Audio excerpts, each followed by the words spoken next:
দেশের পরবর্তী রাষ্ট্রপতি নির্বাচিত হলেন মির্জা ফখরুল। ৩৫ বছর পর প্রকাশ্যে ভোট দিলেন এমপিরা, অনুপস্থিত ৬ জন।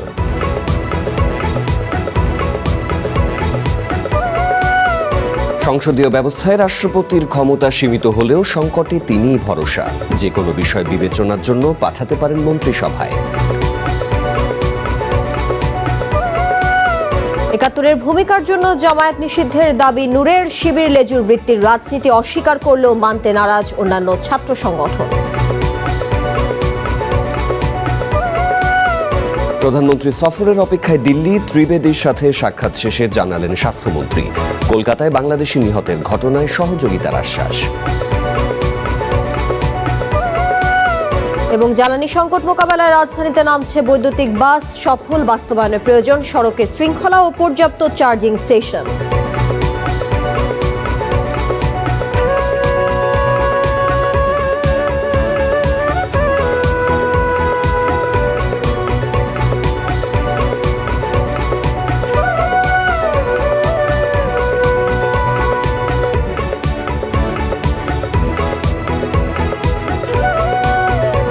সন্ধ্যার বুলেটিনে আমি তানিয়া হারুন এবং আমি সাফাত বিন ফরিদ। শুনছিলেন শিরোনাম, এবার পুরো খবর। সংবাদের শুরুতে জানাবো রাষ্ট্রপতি নির্বাচনের খবর।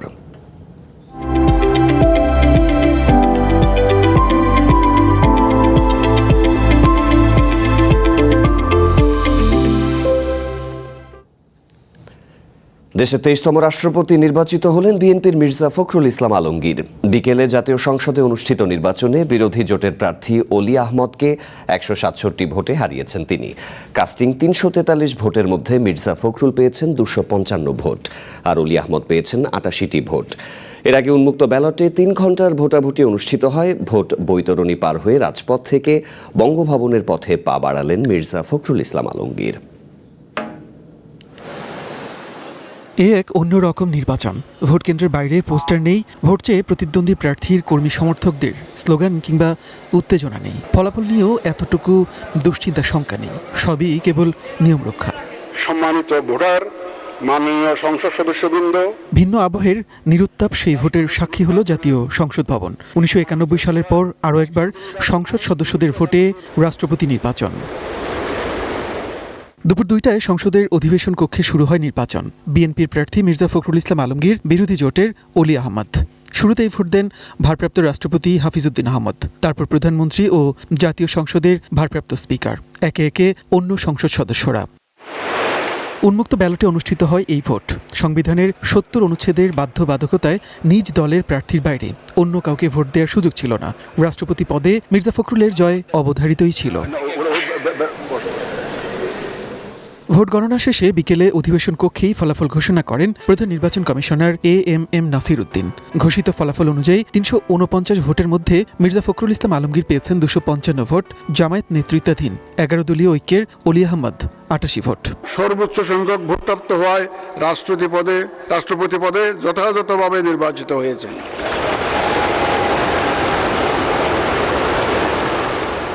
রাষ্ট্রপতি নির্বাচনে ভোট দেননি ৬ জন সংসদ সদস্য, যাদের মধ্যে আছেন বিএনপির মির্জা আব্বাস, ওসমান ফারুক ও মুস্তফা কামাল পাশা, জামায়াত থেকে বহিষ্কৃত গাজী নজরুল ইসলাম, খেলাফত মজলিসের আবুল হাসান ও স্বতন্ত্র সংসদ সদস্য রুমিন ফারহানা।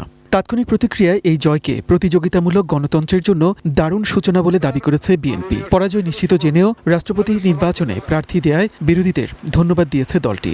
তো আমরা এই জাতিকে আশ্বস্ত করতে চাই যে আমরা যেন সবসময় একটা স্মুথ ট্রানজিশন করতে পারি এবং সেই ধারণাটা, বিশ্বাসটা যেন আমাদের মধ্যে তৈরি হয়। দ্বিতীয় দিকটা তৈরি হয়েছে, আমরা ইনক্লুসিভ, আমরা সবাইকে নিয়েই পথ চলতে চাই। আপনারা নিশ্চয়ই দেখেছেন, জাতি দেখেছে, সরকারের আমাদের সংসদ নেতা, মাননীয় প্রধানমন্ত্রী, বিরোধী দলের নেতা, তারা কিন্তু ভোটদানের পরে একে অপরকে কংগ্রেচুলেট করেছেন এবং একে অপরকে শুভেচ্ছা বিনিময় করেছেন। এই যে শুভেচ্ছা বিনিময়টা, এটা হলো বিরাট মনের বহিঃপ্রকাশ এবং এটা যে আমরা ইনক্লুসিভ তার প্রমাণ কিন্তু এই একটা। অবশ্য সংবিধানের ৭০ অনুচ্ছেদ সংস্কার না করে উন্মুক্ত ব্যালটে ভোট নেয়ার তীব্র সমালোচনা করেছে বিরোধী দল। সবকিছুকে প্রতিদ্বন্দ্বিতামূলক করার মানসিকতা থেকেই পরাজয় নিশ্চিত জেনেও রাষ্ট্রপতি নির্বাচনে প্রার্থী দেওয়ার কথা জানায় বিরোধী জোট। আমরা এটা জানতাম যে আমাদের বিজয় সম্ভাবনা একেবারেই ক্ষীণ, যেহেতু পার্লামেন্ট মেম্বারদের রেশিও ভিন্ন রকম আছে। তারপর আমরা করছি এই জন্য যেটা আমি বলেছি গণতন্ত্রের চর্চাটা এখানে যাতে ভালো হয়, তো এটা একটা কারণ। 2 নম্বর কারণ হচ্ছে আমাদের হিউজ নাম্বার অফ বিরোধী দলের সদস্য আছে, ইট ইজ অ্যারাউন্ড 90। সুতরাং সেখানে একটি নির্বাচনে অংশগ্রহণ করার মতো একটা সুযোগ যেহেতু আছে এবং এটা পটেনশিয়াল একটা অপরচুনিটি ছিল, সেই জন্য আমরা নির্বাচনে অংশগ্রহণ করেছি। শুক্রবার সন্ধ্যায় শপথ নেবেন দেশের 23তম রাষ্ট্রপতি মির্জা ফখরুল ইসলাম আলমগীর। বঙ্গভবনে নতুন রাষ্ট্রপতিকে শপথ পড়াবেন জাতীয় সংসদের ভারপ্রাপ্ত স্পিকার। চেনা রাজপথ থেকে মির্জা ফখরুলের গন্তব্য এবার বঙ্গভবন। মনির মিল্লাত, ওয়ান নিউজ, ঢাকা। রাষ্ট্রপতি পদে নির্বাচনের সাংবিধানিক ও আইনি সীমাবদ্ধতার ব্যাখ্যা জানাতে এই মুহূর্তে বার্তাকক্ষ থেকে আমাদের সাথে যোগ দেবেন সহকর্মী আমিন আল রশিদ। রশিদ, আমরা এর আগে আসলে যেটা দেখেছিলাম যে 1991 সালে রাষ্ট্রপতি পদে নির্বাচন হয়েছিল, এবার আবার সেটি হলো। তো এবার আমরা আসলে দেখলাম যে সংবিধানের 70 যে অনুচ্ছেদ রয়েছে সেই অনুচ্ছেদ অনুযায়ী আসলে যারা এমপি রয়েছেন তাদেরকে প্রকাশ্যে ভোট দিতে হবে এবং নিজ দলের প্রার্থীকেই ভোট দিতে হবে। তাহলে তো আসলে বিষয়টা দ্বারা এই রাষ্ট্রপতি নির্বাচনের প্রয়োজনই ছিল না। তো তারপর আসলে এই নির্বাচনটি কেন হলো বা এর সামনে আসলে গুরুত্বটা কি? অনেক ধন্যবাদ আপনাকে। এটি আসলেই এক ধরনের আনুষ্ঠানিকতা, এটা বলা ভালো, কারণ রাষ্ট্রপতি নির্বাচনের যে আইন হয়েছিল 1991 সালে, সেই আইনেই এই রাষ্ট্রপতি নির্বাচনের যে প্রক্রিয়া পরিষ্কার করে বলা আছে যে এমপিরা অর্থাৎ রাষ্ট্রপতি আপনি জানেন যে নির্বাচন করেন বা ভোট দেন সরাসরি সংসদ সদস্যরা, 350 জন সংসদ সদস্য, এবং ব্যালট পেপারে উনি যেই প্রার্থীকে ভোট দিলেন সেখানে স্বাক্ষর করতে হয় এবং ওনার নিজের নাম এবং নির্বাচনী আসন লিখতে হয়। তার মানে এটাকে বলে ওপেন ভোট, প্রকাশ্য ভোট। তো এখন প্রশ্ন হতে পারে, ভোট তো একটা গোপনীয় বিষয়, যদি গোপনীয় বিষয় হয় তাহলে কে কাকে ভোট দিলেন সেটি যদি জানা যায় তাহলে তার ভোট হয় কিনা, এই প্রশ্নটি আছে। ফলে এটার একটা উত্তর হলো এই যে সংসদীয় ব্যবস্থায় সংসদের কার্যক্রম ওপেন থাকে। যেমন ধরেন আমাদের যে আইন প্রণয়ন প্রক্রিয়া, সংসদের সবচেয়ে গুরুত্বপূর্ণ বিষয় কি? Bill pass. তো বিল পাসের যে প্রক্রিয়া কিন্তু ওপেন থাকে। যে কোনো বিল যখন সংসদে সংশ্লিষ্ট মন্ত্রী উত্থাপন করেন তারপরে স্পিকার এটি কণ্ঠ ভোটে দেন যে যারা এই বিলের পক্ষে আছেন তারা হা বলুন। সবাই কিন্তু ওপেন হাত জাগান যে হা, এবং যারা বিপক্ষে থাকেন বিরোধী তারা বলেন না। এখানে কিন্তু ভোট গোপনে হয় না, অর্থাৎ কোন কোন এমপি বিলের পক্ষে কে বিলের বিপক্ষে এটি গোপন ভোটে নেওয়া হয় না। একইভাবে রাষ্ট্রপতি নির্বাচনটাও যেহেতু সংসদীয় কার্যক্রমের অংশ, ফলে সেই একই যুক্তিতে এই ভোটটা ওপেন করা হয় যে বিল পাসের সময় যেমন তারা হা না ভোট দেন, একইভাবেও এখানে ওপেন কে কাকে ভোট দিলেন সেটি উল্লেখিত থাকে বা রেকর্ড থাকে। আপনি বলছিলেন 70 অনুচ্ছেদ এখানে একটি বড় অন্তরায় কিনা, রাইট। এবং এই 70 অনুচ্ছেদ যখন 1972 সালে সংবিধান আমাদের প্রণয়ন হয় তখন থেকেই কিন্তু এই 70 অনুচ্ছেদ দিয়ে বিতর্ক ছিল যে যদি 70 অনুচ্ছেদ দিয়ে আপনি এমপিদের হাত পা বেঁধে দেন, যদি আপনি বাধ্য করেন যে দলীয় প্রার্থীকে ভোট দিতে হবে, তাহলে ভোটের প্রয়োজন কি, বা একজন এমপির যে ব্যক্তিগত বা নাগরিক যে স্বাধীনতা সেটি ক্ষুণ্ণ হয় কিনা, এটি অনেক বড় তর্ক। কিন্তু আবারও ওই একই জায়গা যে সংসদীয় গণতন্ত্রের যদি আপনি ফ্লোর ক্রসিং বা প্রতিদিন সরকার বদলানোটা ঠেকাতে চান তাহলে কিছু রেস্ট্রিকশন থাকতে হয়। যদি এই ব্যারিয়ারটা না থাকে তাহলে হবে কি যে এই সরকারি দলের এমপিদের একটা বড় অংশই যদি বিক্রি হয়ে যান তখন দেখা যাবে যে বিরোধী দলের প্রার্থী প্রেসিডেন্ট হয়ে যাচ্ছেন, সরকার যেই বিলটি পাশ করতে চায় সেই বিলটি পাশ হচ্ছে না, তাতে সরকার টালমাটাল হয়ে যায়। এসব কারণে 70 অনুচ্ছেদের এক ধরনের পক্ষে বলা হয়। কিন্তু এই বিতর্কটা আছে, সে কারণেই কিন্তু এখন বিধান যেরকম আছে যে দুটি জায়গা শুধুমাত্র অর্থ বিল এবং আস্থা বিল, এই দুটির বাইরে কেউ যদি দল থেকে পদত্যাগ করেন এবং সংসদে দলের বিপক্ষে ভোট দেন তাহলেই কেবল তার এমপিশিপ যাবে, এর বাইরে তিনি ভোট দিতে পারবেন। তো এখন বর্তমানে যে বিধান আছে 70 অনুচ্ছেদ অনুযায়ী একজন এমপি তার দলের সিদ্ধান্তের পক্ষে থাকবেন। মির্জা ফখরুল যেহেতু দলীয় প্রার্থী, ফলে দলীয় প্রার্থীর পক্ষে ভোট দিবেন। এইটার বিকল্প হিসেবে জুলাই সনদে একটা প্রস্তাব করা হয়েছে যে অর্থ বিল এবং আপনার আস্থা বিলের বাইরে এমপিরা যেন ওপেন থাকেন। বিএনপি নির্বাচনী ইশতেহারে এটিকে আরও ইলাবোরেট করা হয়েছে, অর্থ বিল, আস্থা বিল, সংবিধান সংশোধন এবং রাষ্ট্রীয় গুরুত্বপূর্ণ ইস্যুর বাইরে এমপিরা ওপেন থাকবেন ভোট দেওয়ার ক্ষেত্রে। ফলে এখন যে সংবিধান সংশোধনের প্রক্রিয়া চলছে সেখানে নিশ্চয়ই 70 অনুচ্ছেদ নিয়ে কথা হবে। এই অনুচ্ছেদটি হয়তো সংশোধিত হবে। ভবিষ্যতে রাষ্ট্রপতি নির্বাচনের প্রশ্ন এলে আমার ধারণা এই বিতর্কটা কমে আসবে, তখন হয়তো এমপিরা রাষ্ট্রপতি পদে ভোট দেওয়ার ক্ষেত্রে ওপেন থাকবেন যদি এই অনুচ্ছেদকে সংশোধন করা হয়। আমি আরেকটি বিষয় একটু ছোট করে জানতে চাই যে রাষ্ট্রপতির আসলে ভূমিকা আমরা দেখেছি বিগত সময়ে দেশের ক্রান্তিকালগুলোতে বেশ অপরিসীম ছিল। তো সামনে পরবর্তীতে ভবিষ্যতে আসলে যে কোনো ধরনের অনাকাঙ্ক্ষিত ঘটনা বা সেই ক্ষেত্রে আসলে রাষ্ট্রপতির কি গুরুত্বপূর্ণ ভূমিকা আছে? না, একটু পরেই আমরা একটি প্রতিবেদন দেখব, আমাদের একজন সহকর্মী করেছেন, যে রাষ্ট্রপতি সাংবিধানিকভাবে তার কী ক্ষমতা সেটা আমরা বলেছি, দর্শকরাও দেখবেন। আমি সংক্ষেপে বলি যে রাষ্ট্রপতি শুধুমাত্রই সংবিধান অনুযায়ী প্রধানমন্ত্রী এবং প্রধান বিচারপতি নিয়োগের বাইরে সমস্ত কাজ তাকে করতে হয় প্রধানমন্ত্রীর সঙ্গে পরামর্শক্রমে। আবার প্রধানমন্ত্রী নির্বাচনটাও তার এখতিয়ার না, কারণ প্রধানমন্ত্রী কে হবেন? প্রধানমন্ত্রী হবেন সংখ্যাগরিষ্ঠ দলের প্রধান। আর প্রধান বিচারপতি নিয়োগ একটা হাইলি পলিটিক্যাল ডিসিশন, এইটাও আসলে প্রধানমন্ত্রী বা নির্বাহী বিভাগ থেকেই হয় এখন পর্যন্ত যে সিস্টেম। এর বাইরে সমস্ত কাজ প্রধানমন্ত্রীর সঙ্গে পরামর্শ করে ওনাকে করতে হয়। বাট আপনি যে প্রশ্নটা করলেন এটা কারেক্ট। আমরা দেখেছি 111-এর সময় এবং জুলাই অভ্যুত্থানের পরেও যখন ক্রাইসিস তৈরি হয়েছে, রাষ্ট্রীয় গুরুত্বপূর্ণ বা বড় সংকট তৈরি হয়েছে, তখন রাষ্ট্রপতির একটা রোল থাকে। মোহাম্মদ শাহাবুদ্দিন তিনি ডে ওয়ান থেকেই একটা বড় পক্ষ চাচ্ছিল তিনি পদত্যাগ করুন, তাকে সরিয়ে দেওয়া হোক, কিন্তু তাকে সরানো যায়নি, বিকজ পুরো ইন্টারিমের 1.5 বছর রাষ্ট্রের সমস্ত কাজ, সমস্ত আদেশ অধ্যাদেশ তার নামে জারি করা হয়েছে। ফলে ওই সময় রাষ্ট্রপতি পদত্যাগ করলে একটা সাংবিধানিক শূন্যতা তৈরি হতো। ফলে এরকম সংকটকালে রাষ্ট্রপতি গুরুত্বপূর্ণ হয়ে ওঠেন, যদিও সংসদীয় ব্যবস্থায় রাষ্ট্রপতির আসলে ওই অর্থে খুব বেশি কিছু করার নেই। আমিনাল রশিদ, আপনাকে ধন্যবাদ। বার্তাকক্ষ থেকে আমাদের সহকর্মী আমিনাল রশিদ রাষ্ট্রপতি যে নির্বাচন অনুষ্ঠিত হলো সেখানে সাংবিধানিক যে বাধ্যবাধকতা এবং আইনি প্রক্রিয়ার বিষয়ে বিস্তারিত জানাচ্ছিলেন। এবারে যাচ্ছি পরের খবরে। সংসদীয় ব্যবস্থায় রাষ্ট্রপতির খুব বেশি ক্ষমতা না থাকলেও সংকটকালে তিনিই ভরসা।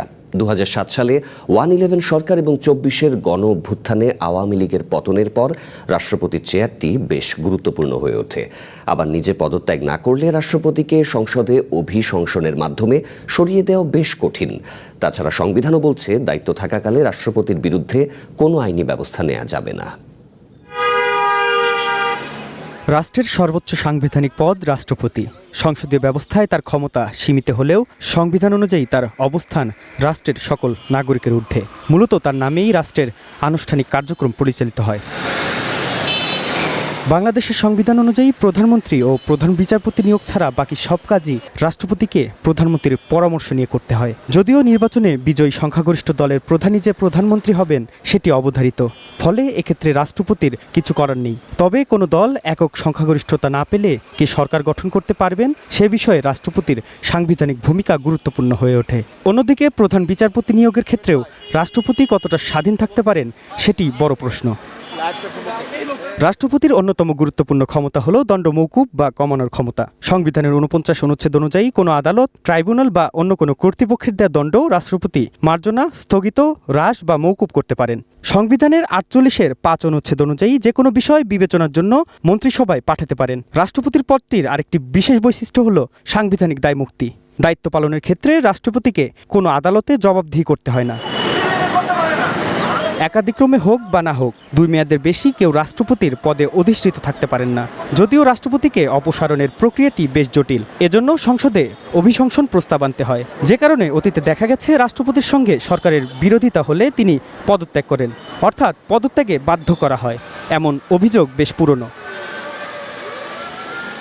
রাষ্ট্রপতি ও তার পরিবারের সদস্যরা দেশের যে কোনো হাসপাতালে বিনা খরচে চিকিৎসার সুবিধা পান। চিকিৎসকের পরামর্শে দেশের বাইরে চিকিৎসার প্রয়োজন হলে সেই ব্যয়ও সরকার বহন করে।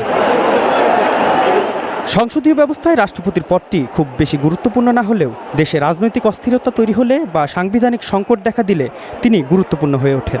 যেমন 24-এর জুলাই অভ্যুত্থানে সরকারের পতন এবং এরপর সংসদ ভেঙে দেওয়া হলে উদ্ভূত পরিস্থিতিতে তৎকালীন রাষ্ট্রপতি মোহাম্মদ শাহাবুদ্দিন গুরুত্বপূর্ণ হয়ে ওঠেন। অন্তর্বর্তী সরকারের পুরো 1.5 বছর জুড়ে তার পদত্যাগ বা তাকে অপসারণের দাবি উঠলেও তাকে সরানো যায়নি, বরং এই সময়ের মধ্যে রাষ্ট্রের সকল অধ্যাদেশ ও আদেশ জারি হয়েছে তার নামেই। Mahmudul Hasan, one news, Dhaka. তৃণমূলের নেতা থেকে দেশের সর্বোচ্চ রাষ্ট্রীয় পদ রাষ্ট্রপতি। দীর্ঘ রাজনৈতিক জীবনের নতুন অধ্যায়ে অনন্য উচ্চতায় পৌঁছালেন মির্জা ফখরুল ইসলাম আলমগীর। দীর্ঘ 35 বছর পর সরাসরি ভোটে রাষ্ট্রপ্রধান নির্বাচিত হয়ে ইতিহাসের অন্যতম অধ্যায় রচিত করলেন তৃণমূলের এই রাজনৈতিক নেতা। শুক্রবার দেশের 23তম রাষ্ট্রপতি হিসেবে শপথ নেবেন মির্জা ফখরুল। সংগ্রামী মানুষ, নীতির প্রতি অটল, গণতন্ত্রে প্রতিশ্রুতিবদ্ধ মির্জা ফখরুল ইসলাম আলমগীর। কখনো ছাত্রনেতা, কখনো শিক্ষক, সরকারি কর্মকর্তা, জনপ্রতিনিধি, মন্ত্রী, আবার কখনো বিরোধী দলের আন্দোলনের রাজপথে, আদালতের বারান্দায় কিংবা কারাগারে বাংলাদেশের রাজনীতির মঞ্চে তিনি যেন এক অনন্য নাম। বিএনপির বর্ষিয়ান এই নেতার জন্ম উত্তরের জেলা ঠাকুরগাঁওয়ে। বাম রাজনীতিতে হাতে খড়ি। ৬৯-এর গণ-অভ্যুত্থানে ছিলেন ঢাকা বিশ্ববিদ্যালয় ছাত্র ইউনিয়নের সভাপতি। প্রথম গ্রেফতার তখনই। মাঝে কিছুদিন শিক্ষকতা করলেও মাঠের রাজনীতি তাকে টেনে নিয়ে আসে জনতার মাঝে। ৯০-এর দশকে ঠাকুরগাঁও পৌরসভার চেয়ারম্যান নির্বাচিত হন। এরশাদ বিরোধী আন্দোলনের সময় যোগ দেন বিএনপিতে। ওনার নির্বাচনী আসন, উনি সেই এলাকাতে তার অবস্থান, তাদের সাথে রুট লেভেলে তাদের বিচরণ, তাদের চলাফেরা সব কিছু একেবারে মাটির মানুষের সাথে তার মেশার অবস্থান আমি দেখেছি। রাজনৈতিক দলের সেখান থেকে উঠে এসে শিক্ষকতা বাদ দিয়ে রাজনীতির পরে ধাপে ধাপে তিনি একটা দলের, বাংলাদেশ সর্ববৃহৎ দলের মহাসচিব হয়েছেন, সিনিয়র যুগ্ম মহাসচিব হয়েছেন, সেখান থেকে আজকে রাষ্ট্রপতি হয়েছেন। এটা সম্ভব হয়েছে তার মানুষের সাথে ভালোবাসার কারণে। কারণ মানুষের সাথে যে শিকড়ের যে যোগাযোগটা, শিকড়ের তার অবস্থানটা, রুট লেভেলে তার অবস্থানটা তার অত্যন্ত মজবুত ছিল। রাজনীতিতে দীর্ঘ ৪ দশকের বেশি সময় ধরে পেরিয়েছেন চড়াই উতরাই। আওয়ামী লীগ সরকারের সময় নানা চাপ, মামলা, হামলা ও প্রতিকূলতার মধ্যেও দলকে বেঁধে রেখেছিলেন এক সুতোয়। আর আজ দীর্ঘ ৩৫ বছর পর গণতান্ত্রিক নির্বাচনী প্রক্রিয়ায় রাষ্ট্রপ্রধান নির্বাচিত হয়ে নিজেই ইতিহাসের অন্যতম অধ্যায় হলেন এই খ্যাতিমান রাজনীতিবিদ। এই যে ১৭ বছর, আরও বেশি করে যদি বলি ১৯ বছর লড়াইয়ের পরে যে বাংলাদেশ, আমরা নতুন বাংলাদেশ নির্মাণ করতে যাচ্ছি, নির্বাচন পরিকল্পনায় বিএনপি আছে এবং বিএনপি যেভাবে বাংলাদেশ ফার্স্ট পলিসিকে এগিয়ে নিয়ে যাচ্ছে, সেই জায়গা থেকে একজন নিরপেক্ষ রাষ্ট্রপতির তুলনায় এই ধরনের রাষ্ট্রপতি, যিনি বিএনপির প্রতি কমিটেড, যিনি বাংলাদেশের জাতীয়তাবাদের ধারণাকে আগলে রাখেন, যিনি শহীদ রাষ্ট্রপতি জিয়াউর রহমানকে দেখেছেন, চিনেছেন এবং বেগম খালেদা জিয়ার সাথে রাজনীতি করেছেন, লাস্ট ১৭ বছর লড়াইটা করেছেন বেগম খালেদা জিয়া এবং জনাব তারেক রহমানের সাথে, আজকের প্রধানমন্ত্রীর সাথে, সব কিছু মিলে এই সর্বত্র তার চেয়ে স্ট্রাগল বলেন, গভর্নেন্স বলেন, বিএনপির সংকট বলেন, বিএনপির চ্যালেঞ্জ বলেন, বিএনপির সুবিধা বলেন, সব জায়গা থেকে ওনাকে একদম সুইটেবল রাষ্ট্রপতি হয়েছে বাংলাদেশের জন্য সবচেয়ে।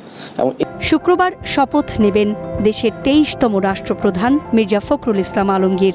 দল একনিষ্ঠ একজন অভিভাবক হারালেও দেশ ও দেশের জনগণ পেল একজন সংগ্রামী রাষ্ট্রপতি। শিক্ষকতা দিয়ে ক্যারিয়ার শুরু করে জনতার নেতা হয়ে এবার বঙ্গভবনের পথে মির্জা ফখরুল ইসলাম আলমগীর। সুকন্যা আমির, ওয়ান নিউজ, ঢাকা। মির্জা ফখরুল ইসলাম আলমগীর রাষ্ট্রপতি নির্বাচিত হওয়ায় ঠাকুরগাঁওয়ে বইছে আনন্দের জোয়ার। ফল ঘোষণার পরপরই শহরের বিভিন্ন এলাকায় মিষ্টি বিতরণ করেন সমর্থক ও স্থানীয়রা। চায়ের দোকান, ব্যবসা প্রতিষ্ঠান এবং আড্ডায়ও চলে আনন্দ উচ্ছ্বাস। প্রিয় নেতাকে রাষ্ট্রপতি হিসেবে পেয়ে গর্বিত ঠাকুরগাঁওয়ের মানুষ। সামাজিক মাধ্যমেও ছড়িয়ে পড়েছে উচ্ছ্বাসের নানা পোস্ট। শিক্ষকতা থেকে রাজনীতিতে এসে পৌর চেয়ারম্যান, সংসদ সদস্য, মন্ত্রী ও বিএনপির মহাসচিবের দায়িত্ব পালন করা এই নেতা রাষ্ট্রপতি নির্বাচিত হওয়ায় উচ্ছ্বসিত ঠাকুরগাঁওয়ের বিভিন্ন শ্রেণী পেশার মানুষ।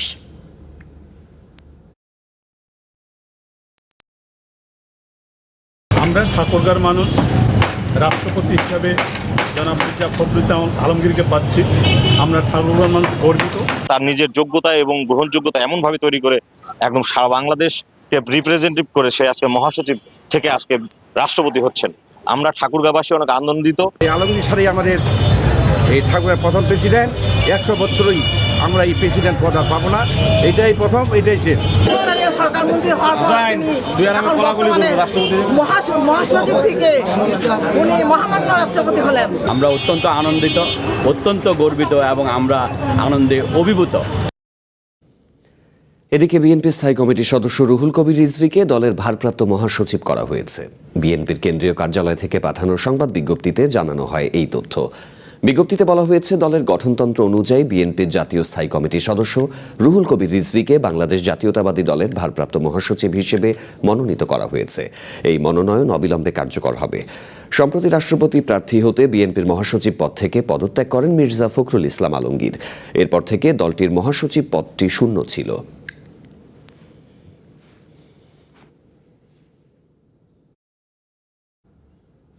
ভারত প্রধানমন্ত্রী তারেক রহমানের সফরের অপেক্ষায় রয়েছে বলে জানিয়েছেন স্বাস্থ্যমন্ত্রী সরদার মোহাম্মদ সাখাওয়াত হোসেন।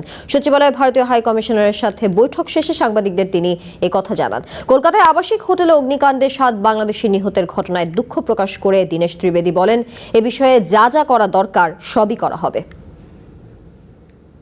বৃহস্পতিবার সচিবালয়ে স্বাস্থ্যমন্ত্রীর সঙ্গে সৌজন্য সাক্ষাৎ করতে যান ঢাকায় নিযুক্ত ভারতীয় হাইকমিশনার দীনেশ ত্রিবেদী। বৈঠক শেষে সাংবাদিকদের মুখোমুখি হন ভারতীয় হাইকমিশনার। এ সময় কলকাতায় অগ্নিকাণ্ডে বাংলাদেশি নাগরিক নিহতের ঘটনায় দুঃখ প্রকাশ করেন তিনি। খুব দুঃখের কথা, আর ওখানে যা যা করা আছে আমরা নিশ্চয়ই করব, কিন্তু খুবই দুঃখের কথা। পরে সাংবাদিকদের প্রশ্নের জবাবে স্বাস্থ্যমন্ত্রী বলেন, বৈঠকে কলকাতার অগ্নিকাণ্ড কিংবা প্রধানমন্ত্রী তারেক রহমানের ভারত সফর নিয়ে কোনো আলোচনা হয়নি। তবে প্রধানমন্ত্রীকে আমন্ত্রণের বিষয়টি জানিয়েছেন ভারতীয় হাই কমিশনার। কোনো আলোচনা হয় না, আমি কোনো আলোচনা এটা উঠাই নেই সঙ্গত কারণে। আমার তো এটার করার দরকার পড়ে না। এবং ওনারা আমাদের প্রাইম মিনিস্টারকে দাওয়াত দিয়েছেন, এটাই শুধু বলেছেন। ওটাই বলেছেন যে আমরা ওনাকে দাওয়াত দিই, we are expecting his arrival here, এটুকুই বলেছেন। দুই দেশের পারস্পরিক সম্পর্ক এবং সহযোগিতার জন্য এটি শুধুই সৌজন্য সাক্ষাৎ বলেও জানান স্বাস্থ্যমন্ত্রী। বাংলাদেশে এসে তার ভালো লাগতেছে, অ্যাজ ইফ এটাই তার দেশ, এই কথাগুলি বলেছে। It is completely courtesy call, nothing beyond it. Shahriar Badhan, one news, Dhaka. 24-এর আন্দোলনে মানবতা বিরোধী অপরাধের জন্য আওয়ামী লীগকে নিষিদ্ধ করা হলে 71-এর ভূমিকার কারণে জামায়াতকেও নিষিদ্ধ করতে হবে, এমন দাবি করেছেন গণ অধিকার পরিষদের সভাপতি এবং প্রবাসী কল্যাণ ও বৈদেশিক কর্মসংস্থান প্রতিমন্ত্রী নুরুল হক নূর। বলেছেন, জামায়াতকে নিষিদ্ধ না করলে দেশে উগ্রবাদের উত্থান হবে। দুপুরে ঢাকা মেডিকেল কলেজ হাসপাতালে কুষ্টিয়ায় আহত গণ অধিকার পরিষদের নেতাকর্মীদের সাথে দেখা করতে গিয়ে তিনি সাংবাদিকদের বলেছেন, আওয়ামী লীগের মতো জামায়াত শিবিরও ফ্যাসিস্ট দল, সুযোগ পেলে তারাও দেশকে লুটপাট করে খাবে। সরকারকে চাপ দিয়ে জামায়াত তাদের লোকদের বিভিন্ন গুরুত্বপূর্ণ জায়গায় বসানোর জন্য উঠে পড়ে লেগেছে বলেও অভিযোগ করেছেন নুরুল হক নূর। আওয়ামী লীগ এই 24-এর গণহত্যার কারণে নিষিদ্ধের পাশাপাশি 71-এর গণহত্যা, লুটপাট এবং ধর্ষণের কারণে জামাত শিবির আওয়ামী লীগ নিষিদ্ধ করে গিয়েছে। নিষিদ্ধ অন্তর্বর্তীকালীন সরকার তুলেছে, কিন্তু এখন যেহেতু নির্বাচিত সরকার, এই জামাত শিবিরের মতো উগ্রবাদী সংগঠনকে নিষিদ্ধ করতে হবে, কারণ না হলে এই দেশে উগ্রবাদ মাথাচাড়া দেবে এবং বৈশ্বিকভাবে বাংলাদেশ একটা ভাবমূর্তি সংকটে পড়বে। ছাত্র শিবির জামায়াতের লেজুর বৃত্তি করে না, সংগঠনটির পক্ষ থেকে বরাবরই এমন দাবি করা হয়। যদিও তাদের এই দাবি মানতে নারাজ অন্য ছাত্র সংগঠনগুলো। জামায়াতের রাজনৈতিক কর্মকাণ্ডে শিবিরের নেতাকর্মীদের সরব উপস্থিতি, নেতাদের অপকর্মের ঘটনায় সংগঠনটি নীরবতাকে তার প্রমাণ হিসেবে দেখেন ছাত্রনেতারা। ত্রয়োদশ জাতীয় সংসদ নির্বাচনে ঢাকা বিশ্ববিদ্যালয় ছাত্র সংসদ, ডাকসু এবং অন্যান্য ছাত্র সংসদের শিবির নেতাদের দিয়ে নির্বাচনী প্রচারণা চালায় জামাত। জানিয়ে তখন বেশ আলোচনা সমালোচনার সৃষ্টি হয়। যদিও নির্বাচনী ক্যাম্পেইনে ছাত্র সংসদ নেতাদের এই উপস্থিতি জামাতের ভোট বাড়িয়েছে বলে অনেকে মনে করেন। সব কাজের মধ্যে জামাত ইসলামের কাজ অন্যতম। এরই মধ্যে ঢাকা দক্ষিণ সিটি কর্পোরেশনের আসন্ন নির্বাচনে জামাতের মেয়র প্রার্থী মনোনীত হয়েছেন শিবির থেকে সদ্য পদত্যাগ করা ডাকসুর ভিপি সাদিক কায়েম। শিবিরের বেশিরভাগ অনুষ্ঠানে জামাতের আমির সহ দলটির শীর্ষ নেতারা উপস্থিত থাকেন। বিএনপি সহ অন্যান্য দলের কোনো নেতাকর্মীর বিরুদ্ধে অভিযোগ ওঠা মাত্রই আন্দোলনে নামতে দেখা যায় শিবিরকে। কিন্তু জামাতের কোনো নেতার কোনো অপরাধ প্রমাণিত হওয়ার পরেও নিশ্চুপ ছাত্র শিবির। গত এক মাসেই নারী ঘটিত অনৈতিক কর্মকাণ্ডের অভিযোগে বিভিন্ন গণমাধ্যমে খবরের শিরোনাম হয়েছেন জামাতের অন্তত 5 নেতা। তবে এসব ঘটনায় পুরোপুরি নিশ্চুপ ছিল শিবির। ফলে তারা জামাতের লেজুর বৃত্তি করে না, এই দাবির যৌক্তিকতা নিয়ে প্রশ্ন উঠেছে। যখন শিবিরের 6 মাস পূর্ণ হলো, সেখানে যে তাদের সর্বোচ্চ পরিষদ, যেটা নীতি নির্ধারণী পরিষদ, কার্যকরী পরিষদ, সেখানে জামাতের যে বর্তমান আমির তিনি উপস্থিত ছিলেন। শুধু তিনি উপস্থিত ছিলেন না, তিনি সেখানকার প্রধান অতিথি ছিলেন। ডিসিশন মেকিং বডি থাকে, সেই বডির প্রধান অতিথি যদি জামাত থেকে থাকে, তাহলে তো আপনি নিজেকে শুধুমাত্রই একটা ইন্ডিপেন্ডেন্ট ছাত্র সংগঠন, জামাতের সাথে আপনার কোনো সম্পর্ক নাই কিংবা ডিসিশন মেকিংয়ে জামাতের কোনো প্রভাব নাই, এটা বলার আর কোনো সুযোগ থাকে না। তাদের সরাসরি প্রত্যক্ষ অর্থায়নে চলে এই ছাত্র শিবির। সুতরাং ছাত্র শিবির জামায়াত ইসলামের লেজুর ভিত্তি করে, আর তারা মুখে বলে বেড়াচ্ছে তারা লেজুর ভিত্তি করে না।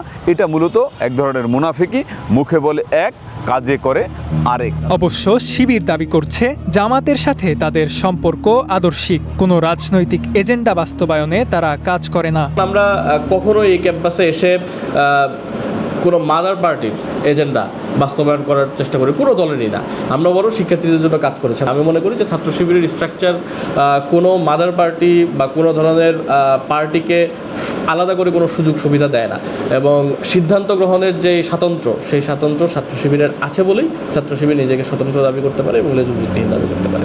আদর্শিক ঐক্য নাকি প্রত্যক্ষ রাজনৈতিক লেজুরবৃত্তি, শিবির ও জামাতের এই সম্পর্ক নিয়ে বিতর্ক দীর্ঘদিনের। তবে সমালোচকদের মতে লেজুরবৃত্তি অস্বীকার করলেও রাজনীতির মাঠে জামাতের এজেন্ডা আর শিবিরের তৎপরতার মধ্যে কার্যত কোনো পার্থক্য নেই।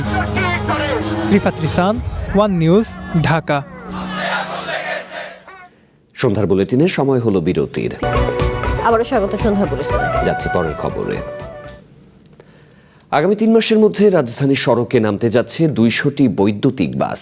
জ্বালানি সংকট মোকাবিলা, পরিবেশ দূষণ রোধ সহ ঢাকার গণপরিবহন ব্যবস্থাকে আধুনিক করতে সরকারের এমন উদ্যোগ।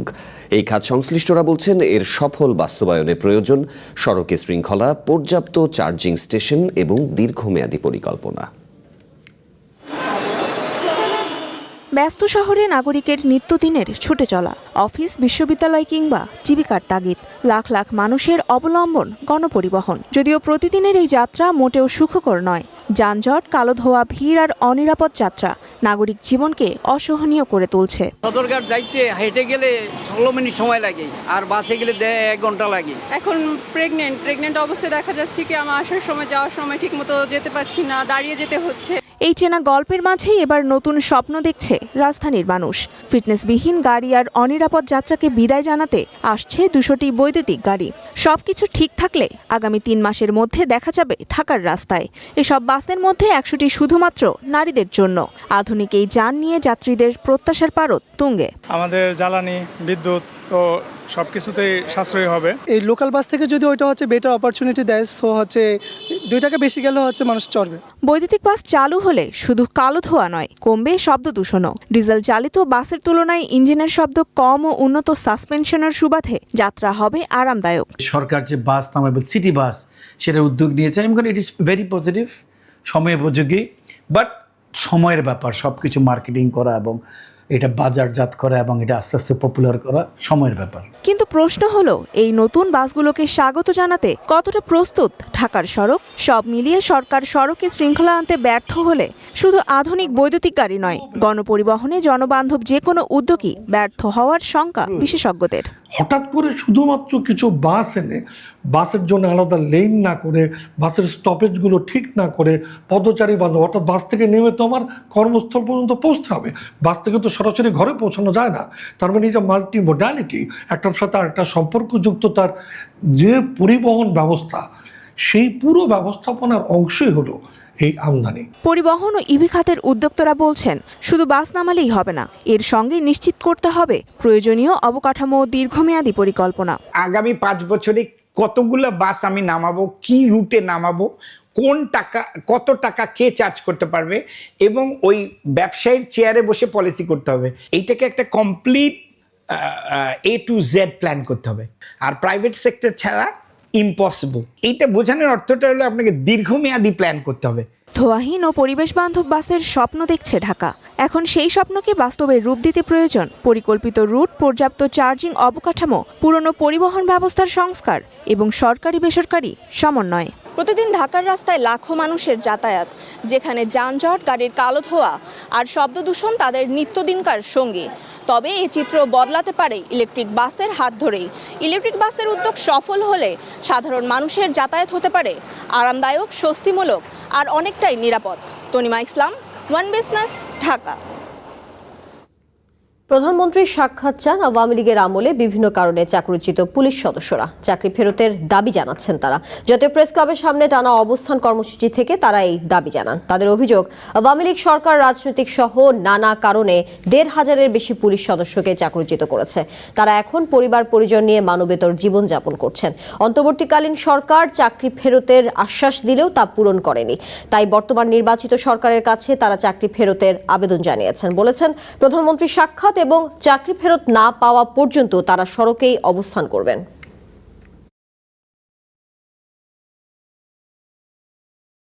এটা মিথ্যা অভিযোগ হয়েছিল। আমার ডিপার্টমেন্ট কোনো ধরনের সাক্ষ্য প্রমাণ পায় নাই। তারপরে কোনো একটা অদৃশ্য শক্তির কারণে আমাকে সেই দায়ভারে অভিযুক্ত করে দায়িত্ব অবহেলার জন্য আমাকে বাধ্যতামূলক অবসর দেওয়া হয়েছে। আমাদের মানবিক প্রধানমন্ত্রী কথা দিয়েছিলেন 23 সালে, সেই কথাটা রাখুক। স্বরাষ্ট্র মন্ত্রণালয় যে আদেশ দিয়েছেন সেই আদেশটা বাস্তবায়ন করুক। ফ্যাসিস্ট আওয়ামী লীগ সরকারের আমলে অন্যায় ও যৌক্তিকভাবে চাকরিচ্যুত করা হয়েছে, তাদের সকলকে মানবিক বিবেচনা চাকরিতে পুনর্বহালের আদেশ দিয়েছে। কিন্তু এখন পর্যন্ত পুলিশ হেডকোয়ার্টার আমাদেরকে সেই মিথ্যা আশ্বাসে ফেলে রাখছে, আমাদের আদেশকে কার্যকর করেনি, বাস্তবায়ন করেনি। সন্ধ্যার বুলেটিনে আবারও বিরতি নিচ্ছি। আবারও স্বাগত সন্ধ্যার বুলেটিনে। যাচ্ছি পরের খবরে। দেশে হামু ডেঙ্গির মতো কয়েকটি রোগ একসঙ্গে দেখা দিলেও পরিস্থিতি নিয়ে সরকার উদ্বিগ্ন নয় বলে জানিয়েছেন স্বাস্থ্যমন্ত্রী সরদার মোহাম্মদ সাখাওয়াত হোসেন।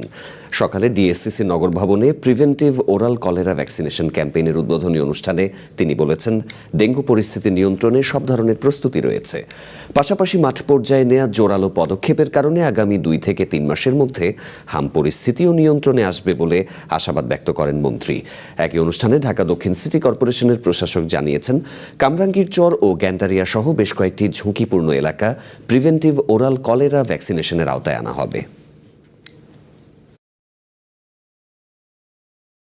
আমরা এই সিটি কর্পোরেশন সহ আমাদের আপনাদের সর্বাত্মক সহযোগিতা আমরা মশক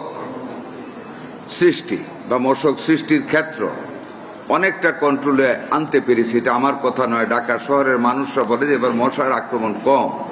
আমাদের এই কাজ প্রতিনিয়ত করতে হবে। এখনো সামনে আরো 3টি মাস রয়েছে। আজকে যে সমস্ত কলেরা বা যে প্রোগ্রামে আমরা নেই না কেন, আজকে জনগণকে সচেতন হতে হবে। সবাই মিলে যদি চাই, এই ঢাকা শহরকে আমরা বদলে দিতে পারবো।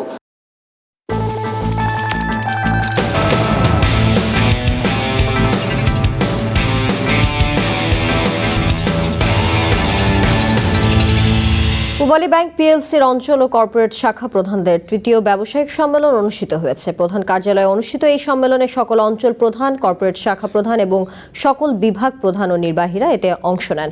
সম্মেলনের প্রধান অতিথি ছিলেন ব্যাংকের ব্যবস্থাপনা পরিচালক মোহাম্মদ আলী। বিশেষ অতিথি ছিলেন ব্যাংকের উপব্যবস্থাপনা পরিচালক মোহাম্মদ ইসা, মোহাম্মদ শাহাদাত হোসেন, আহমদ এনায়েত মঞ্জুর, মোহাম্মদ শাহনাজ খান ও মোহাম্মদ আনিসুজ্জামান। সম্মেলনে সভাপতিত্ব করেন জেনারেল ব্যাংকিং ও অপারেশন বিভাগের মহাব্যবস্থাপক মোহাম্মদ ফয়জুল হক শরীফ। সম্মেলনে 2026 সালে ব্যাংকের নির্ধারিত লক্ষ্যমাত্রা অর্জনের বিভিন্ন কৌশল ও দিক নিয়ে আলোচনা হয়।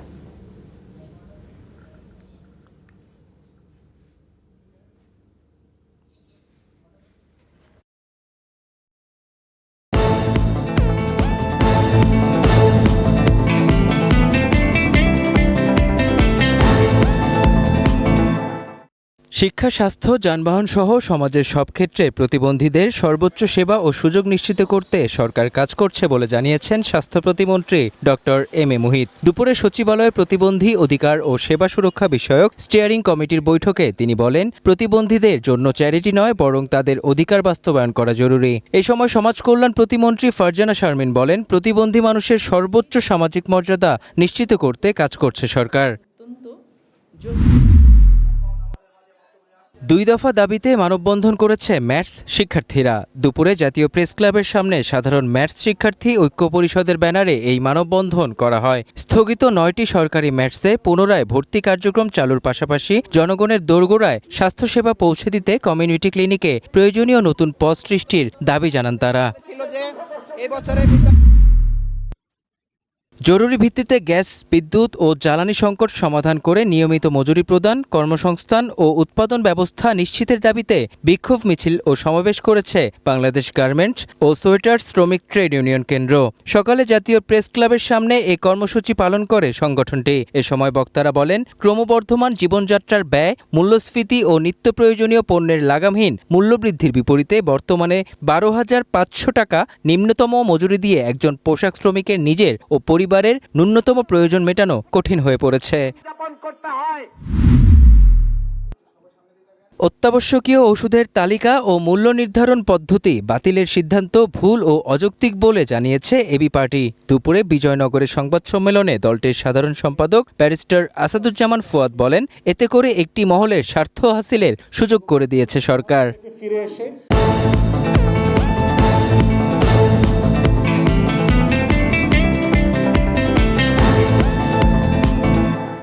সন্ধ্যার বুলেটিনে আবারও নিচ্ছি বিরতি। আবারও স্বাগত সন্ধ্যার বুলেটিনে। যাচ্ছি পরের খবরে। ঢাকা মেডিকেল কলেজ হাসপাতালের চিকিৎসকদের ওপর হামলার আগে চট্টগ্রামের শীর্ষ সন্ত্রাসী ডেভিড ইমনের নামে চাঁদা চাওয়া হয়েছিল। হাসপাতালে চিকিৎসাধীন নাক কান গলা বিভাগের প্রধান অধ্যাপক আসাদুর রহমান জানিয়েছেন, হামলার পরেও জীবননাশের হুমকি দিচ্ছে সন্ত্রাসীরা। যদিও ডেভিড ইমন কিছুদিন আগে পুলিশের হাতে গ্রেপ্তার হয়েছেন। পুলিশ বলছে একজনকে গ্রেপ্তার করা হয়েছে, বাকি রহস্য দ্রুত উন্মোচিত হবে।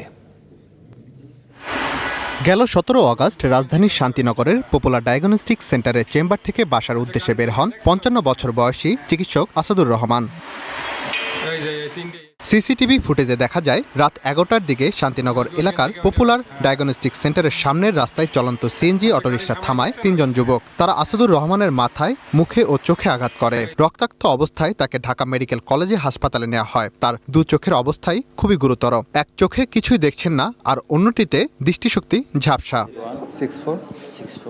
আসাদুর রহমান জানান, তার কাছে $15,000 চাঁদা চাওয়া হয়েছিল চট্টগ্রামের শীর্ষ সন্ত্রাসী ডেভিড ইমনের নামে। এই মাসেরই 6 তারিখে আমার হোয়াটসঅ্যাপে একটা মেসেজ আসে, ডেভিড ইমন এরকম একটা লেখা, এই গ্রুপের লোক, আমরা আপনার সম্পর্কে জানি, আপনি কোথায় থাকেন, কী কাজ করেন, আমরা সব জানি, আপনার সম্পর্কে জানি। আপনি আমাদেরকে আগামী মাস, এই মাসের 15 তারিখের মধ্যে $15,000 পাঠাবেন। তা আমি এটা দেখে আমি প্রথমত এটাকে ফেক নিউজ মনে করছি, মনে করে আমি ওই নাম্বারটাই ব্লক করে দিছি। হামলার পরে আবারও দেয়া হয় জীবননাশের হুমকি। এখন চরম নিরাপত্তাহীনতায় ভুগছেন বলে জানান তিনি। অবাক হয়ে গেলাম যে এত বড় একটা দুর্ঘটনা ঘটার পরে সে আবার মেসেজ পাঠাচ্ছে, হাউ ডু ইউ ফিল নাও।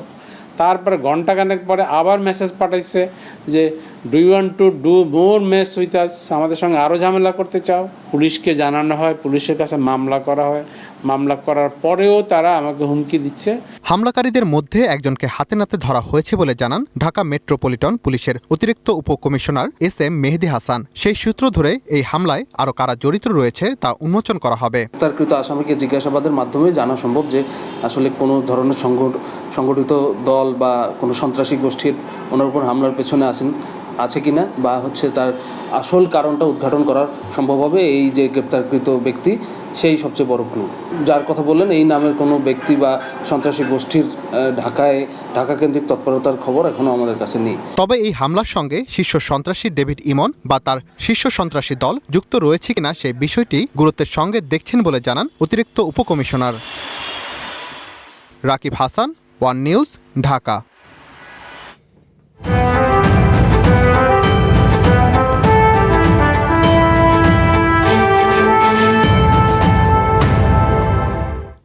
ইরানের বিরুদ্ধে এবার নজিরবিহীন অর্থনৈতিক যুদ্ধ ঘোষণার হুমকি দিলেন আমেরিকার প্রেসিডেন্ট ডোনাল্ড ট্রাম্প। সোশ্যাল মিডিয়ায় এক বার্তায় তিনি জানান, যেসব দেশ বা প্রতিষ্ঠান ইরানকে কোনো ধরনের সহায়তা করবে তাদেরও মারাত্মক অর্থনৈতিক ক্ষতির মুখে পড়তে হবে। অন্যদিকে পেন্টাগন জানিয়েছে, ইরান যুদ্ধ শুরুর পর থেকে এ পর্যন্ত আমেরিকার 750-রও বেশি সেনা আহত হয়েছেন।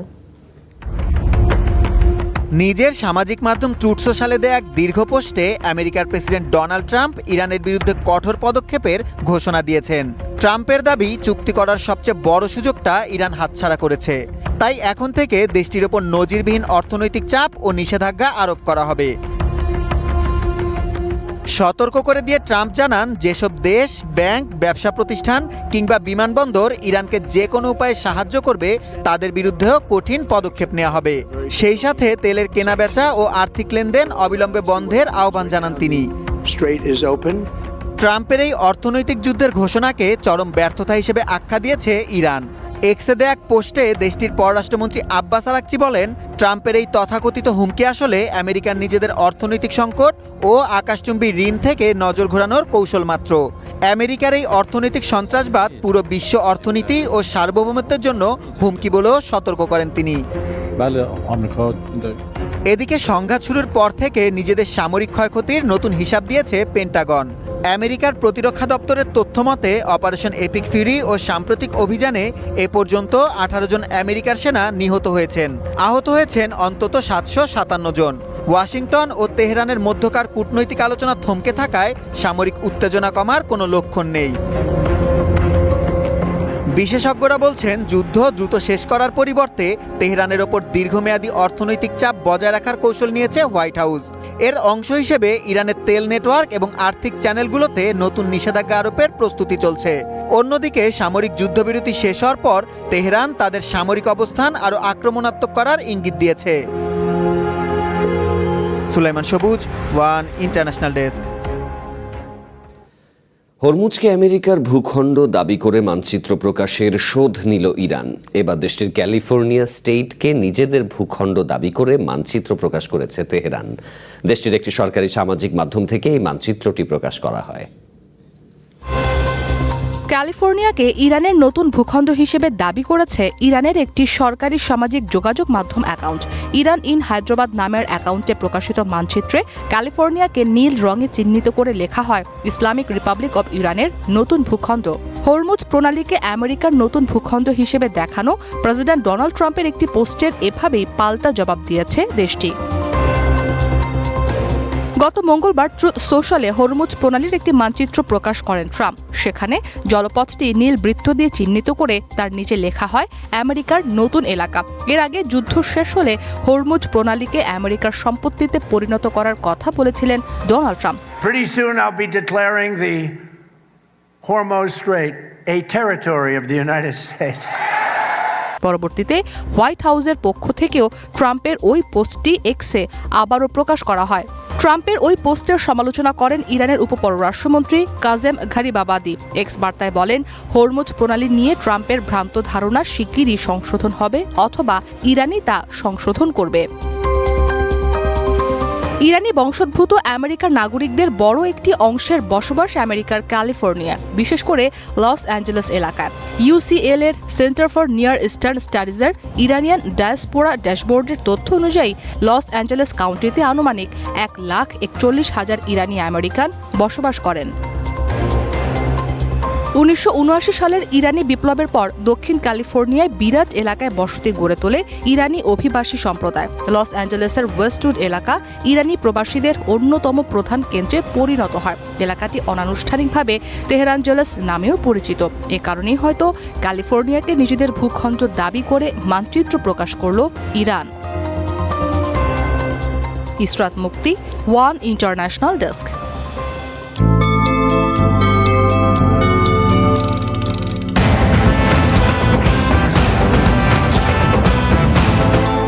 হঠাৎ হামলা মোকাবেলায় শুধু পুলিশ বা নিরাপত্তা রক্ষীদের উপর নির্ভর না করে শিক্ষার্থীরা কিভাবে নিজেদের আত্মরক্ষা করবে এই বিষয়ে শিক্ষা প্রতিষ্ঠানের বিশেষ মহড়ার উদ্যোগ নিয়েছে থাইল্যান্ড সরকার। সম্প্রতি দেশটিতে 2টি স্কুলে বন্দুক হামলার ঘটনা ঘটেছে। কর্তৃপক্ষ আশা করছে স্কুলে এই ধরনের প্রশিক্ষণের মাধ্যমে যে কোনো অনাকাঙ্ক্ষিত পরিস্থিতিতে প্রাণহানি ও ঝুঁকি কমিয়ে আনা সম্ভব হবে। থাইল্যান্ডের রাজধানী ব্যাংককের একটি মাধ্যমিক স্কুলে বন্দুকধারীর আক্রমণের শঙ্কায় থমথমে পরিবেশ। তবে এটি কোনো বাস্তব আক্রমণ নয়, বরং সক্রিয় বন্দুকধারীর হামলা থেকে আত্মরক্ষার প্রশিক্ষণ। চলতি বছরের 7ই আগস্ট দেশটির নন্থাবুরি প্রদেশের দেবসিরিন নন্থাবুরি স্কুলে ভয়াবহ বন্দুক হামলার ঘটনা ঘটে। এতে হামলাকারী শিক্ষার্থী, শিক্ষক ও স্টাফ সহ স্কুলের 8 জন প্রাণ হারান এবং 23 জন মারাত্মকভাবে আহত হন। এছাড়া বিশ্বজুড়ে শিক্ষা প্রতিষ্ঠানে হামলার ঘটনা উদ্বেগজনক হারে বাড়ছে। এমন প্রেক্ষাপটে থাই শিক্ষামন্ত্রীর নতুন নির্দেশনা অনুযায়ী এখন থেকে প্রতিটি স্কুলকে নিজস্ব নিরাপত্তা পরিকল্পনা তৈরি ও নিয়মিত মহড়া করতে হবে। মহড়ায় শিক্ষার্থীদের মূলত রান, হাইড, ফাইট বা পালানো, আত্মগোপন ও প্রতিরোধ কৌশল শেখানো হবে। যে কোনো জরুরি পরিস্থিতিতে প্রথম কাজ হলো মাথা ঠান্ডা রাখা। কৌশলটি খুব সহজ। সম্ভব হলে এলাকা ছেড়ে পালান, না পারলে কোনো নিরাপদ ও গোপন জায়গায় চুপচাপ লুকিয়ে থাকুন। আর যদি আক্রমণকারী আপনাকে খুঁজে নেয় তবে কেবল প্রতিরোধের চেষ্টা করুন। জরুরি মহড়ার পাশাপাশি স্কুলের প্রবেশপথে জোরদার করা হয়েছে নিরাপত্তা। মেটাল ডিটেক্টরের মাধ্যমে শিক্ষার্থীদের ব্যাগ পরীক্ষা এবং ধারালো বস্তু তল্লাশি করা হচ্ছে। এই প্রশিক্ষণ শিক্ষার্থীদের সচেতনতা বাড়াচ্ছে। আগামী কয়েক বছরে হয়তো এমন কোনো ঘটনা ঘটবে না, কিন্তু কখনো যদি সত্যিই এমন পরিস্থিতির মুখোমুখি হতে হয় তবে আজ শেখা কৌশল ব্যবহার করে বড় বিপদ এড়ানো সম্ভব হবে। আক্রান্ত হলে কিভাবে সাধারণ শিক্ষার্থীরা নিজেদের রক্ষা করতে পারে, ব্যাংককের এই মহড়া তারই একটি বাস্তব উদাহরণ। কর্তৃপক্ষ আশা করছে নিয়মিত এই প্রশিক্ষণের মাধ্যমে অনাকাঙ্ক্ষিত পরিস্থিতিতে ক্ষয়ক্ষতি অনেকটাই কমিয়ে আনা সম্ভব হবে। রকিব আহমেদ তমাল, ওয়ান ইন্টারন্যাশনাল ডেস্ক। সন্ধ্যার বুলেটিন শেষ করব, তার আগে শিরোনামগুলো মনে করিয়ে দিচ্ছে আরও একবার। দেশের পরবর্তী রাষ্ট্রপতি নির্বাচিত হলেন মির্জা ফখরুল। ৩৫ বছর পর প্রকাশ্যে ভোট দিলেন এমপিরা, অনুপস্থিত ৬ জন। সংসদীয় ব্যবস্থায় রাষ্ট্রপতির ক্ষমতা সীমিত হলেও সংকটে তিনি ভরসা, যে কোনো বিষয় বিবেচনার জন্য পাঠাতে পারেন মন্ত্রিসভায়।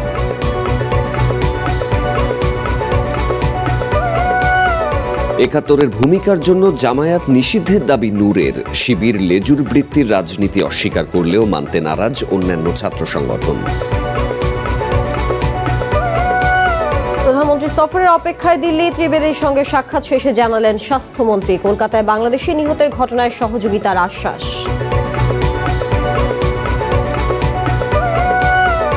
এবং জ্বালানি সংকট মোকাবিলায় রাজধানীতে নামছে বৈদ্যুতিক বাস।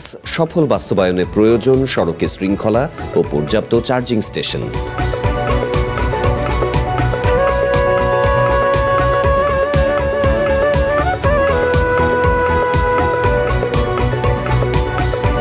এই ছিল সন্ধ্যার বুলেটিনে। চ্যানেল ওয়ানের সাথেই থাকুন। যুক্ত থাকুন আমাদের ফেসবুক পেজ এবং ইউটিউব চ্যানেল সহ অন্যান্য সোশ্যাল মিডিয়া লিঙ্কগুলোতে।